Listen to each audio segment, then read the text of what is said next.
ఏమంటుంది మీ కోడలు? ఎందుకు పిలిచింది నిన్ను? ఏంది పిన్ని ఏం మాట్లాడుతున్నారు? మీకు కూడా ఒక కూతురుంది కదా నాలాగా.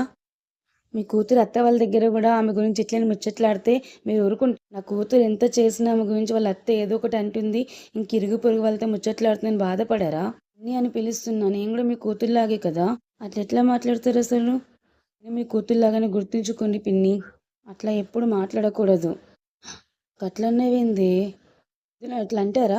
సరే వదిన, నేను వెళ్ళొస్తాను. ఎప్పుడొచ్చావు రా గాయత్రి? బాగున్నారా ఆంటీ? బాగున్నా. ఇక్కడుంది. హలో. రా గాయత్రి. రా లోపలికి రా. బాగున్నావా పవన? బాగున్నాను. ఏంటి ఈ విషయం, ఎప్పుడు వచ్చినావు? చెప్పు. మీ వారు ఎలా ఉన్నారు? మీ అత్త మామ బాగా చూసుకుంటున్నారా? మీ అత్త మామ నేను ఎలా చూసుకుంటున్నారో మా అత్త మామ నన్ను అలా చూసుకుంటున్నారు.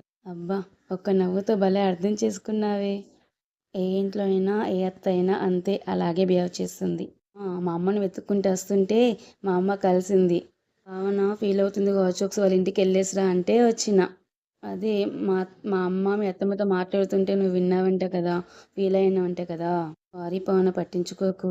పెద్దవాళ్ళు కదా, పని అయిపోగానే వచ్చి ఇలా నలుగురితో కూర్చుండి మాట్లాడుతూ ఉంటారు. అమ్మకు నేను చెప్తాను. నేనేం ఫీల్ అవ్వట్లేదు. తన కూతుర్లాగా అనుకుంటే నా గురించి అలా ముచ్చట్లు ఆడదు కదా.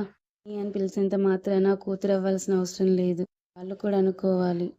ఎంతైనా పిన్ని పిన్నినే, అమ్మ అమ్మనే. ఏమంటావు? నువ్వేం ఫీల్ అవ్వకు. సర్లే, అవన్నీ వదిలే. ఇవన్నీ ఇప్పుడు ఉండేటివే. నువ్వు ఎన్ని రోజులు ఉంటావు ఇంకా ఇక్కడ? 2 రోజులు ఇక్కడ వస్తూ ఉండు, సరేనా? 1 వీక్ వరకు ఉంటాను, రోజు వస్తాను. నువ్వేం ఫీల్ అవ్వకే, సరేనా? మా అమ్మకు నేను చెప్తాను.